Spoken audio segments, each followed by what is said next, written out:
Yo, what's good with y'all, man? My name is Tej, and in this video I'm going to show y'all how I took an old loop of mine, sampled it, and flipped it into a hard loop for Southside and Wheezy. Per usual, I'm going to show y'all my whole process of making the sample, and with all that being said, let's just jump right into it.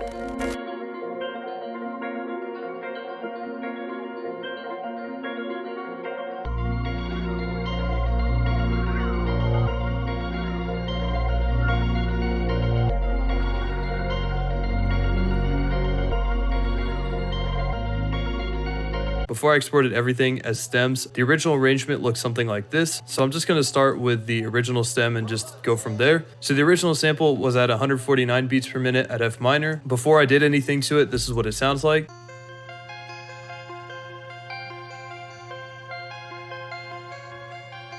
So overall, kind of basic, just like Electra X ARP type of sound. I went to this part of the playlist and enabled stretch, and then I just stretched it to half its size. And then once I did that, I just double clicked on the audio clip and made sure that the mode was in resample. So the resampled version sounds like this. And that's quite a lot going on for just that, so I ended up putting a couple effects on it. The first one being halftime on the 1/4 loop setting with the 1.5 mode, and then I put on some Portal on the game preset from Max Shooter's Waves Crate 2. And after putting on effects, this is what the finished flip of the original sample is.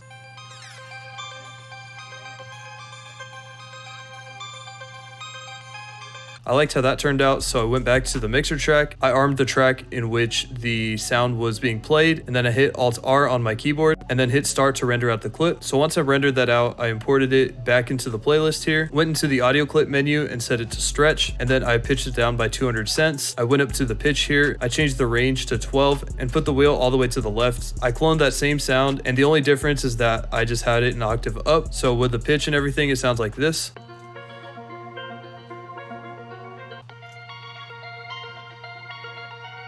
So after flipping the original sample, I went to Analog Lab and I grabbed this Abyss Synth Key preset. What I ended up doing in this is I just made this one kind of roll up, and the only difference between the first and the second one is that I just shifted the top note down by 1/2 step. And with all things considered with the pitch, I think the final pitch of this ended up being A sharp minor. All it really is just following these basic grid lines and just rolling it up the scale and just placing the notes where I thought they sounded good. And I just copied that first measure for the entire 8-bar loop. And I didn't end up keeping all of it. I actually put some halftime on it on just the default preset. So the final stem sounds like this.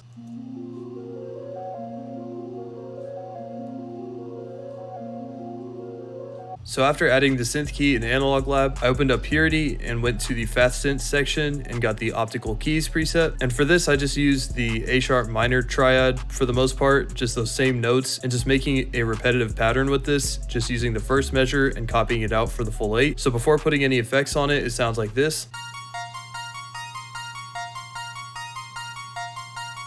So pretty straightforward and repetitive. And then I threw a few effects on it. The first being an EQ and just cutting out a bunch of the treble and low frequencies, and then just putting a default halftime on it. And then I put on some shaper box on the hopper preset, and I just turned the master mix down to 70%. And all this is doing is just putting on a time and a filter automation with a little bit of some panning automation too. And lastly, I went into Portal and I put on the attack preset. I think this is again from Max Shooter's Waves Crate 2. So the finished stem for this one sounds like this.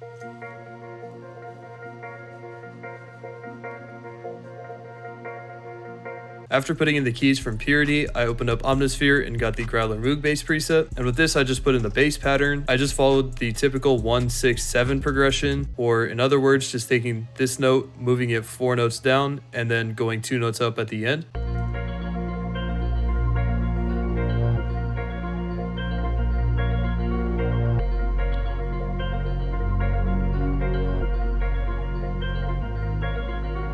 So once I had the flip sample and I had all my midis done, I went ahead and I put in a few accents. I think I just ended up using 3 different accent sounds. I just ended up using these 3. This came from the Sound Source kit, I believe also by Max Shooter. All I did is I just took this one and chopped it up. So I just took like the first half, and then I added this one to fill in the gap at the end when this one was chopped off, and then just used this one to kind of play as a filler for the second half of the pattern. Of course, I pitched all of these to make sure that they were in key. So just by themselves, they sound like this.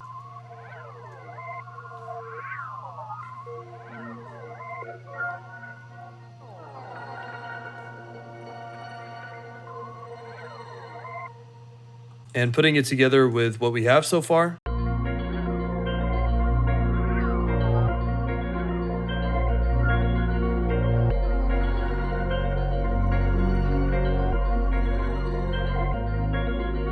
So once I had all of my stems, I routed each of them to a mixer track, and I used the same method that I did as rendering out the first one, where I armed the mixer track and then rendered it out using that. So once I had each of my audio files as stems, I put them into this playlist. I arranged the final loop and rendered it out as an audio clip. So once I rendered it out, I imported the loop into a new project file. I went into the clip menu and I changed the mode to stretch, and then I pitched it up by 300 cents, and then I also moved the tempo up by 10 to 159 beats per minute. So the finished sample was originally in A sharp minor, and after pitching it up, it is now in C sharp minor. So for the drums, the first sound that I grabbed was this clap, and just put it in the typical third beat of every measure. I also grabbed the snare and layered it with the clap on every third beat, and then I just threw in a few accent notes too, just to make it sound a little bit more interesting.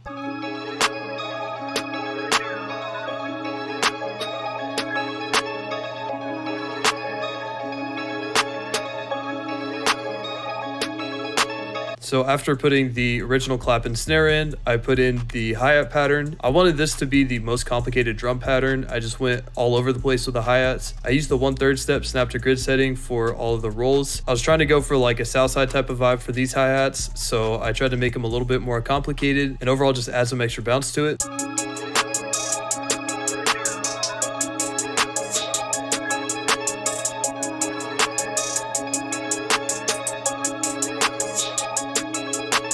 So after putting the hi-hat sound, I put in this open hat. And for the most part, this is just meant to accent whatever spaces we have left from the drums.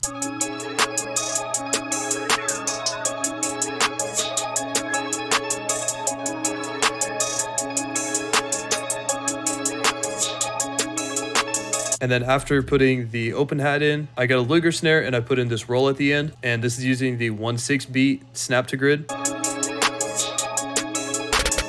So once I had all that, I put in my two 808 patterns. Both of them are pretty similar. Some of the octaves here and the pitches of the notes are slightly different, but they're both fairly simple and straightforward. So for the most part, I'm only using the root note, which is C sharp, and the only rolls that I have are at the ends of the 4th and 8th measures. At 4, for this roll, I ended up using the 1/2 step snap to grid. And then for the last roll, I used the 1/3 beat or 1/6 beat snap to grid.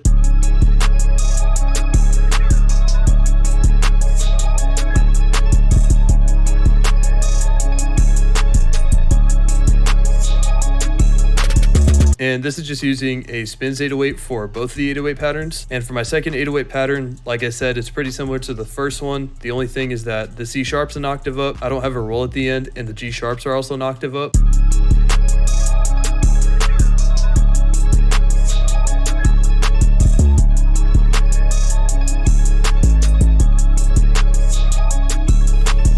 So that's going to do it for this one. I hope you all enjoyed it and found it pretty helpful. Leave any thoughts and feelings you have in the comments. And that's going to do it for me. I'll see you all in the next one. Peace.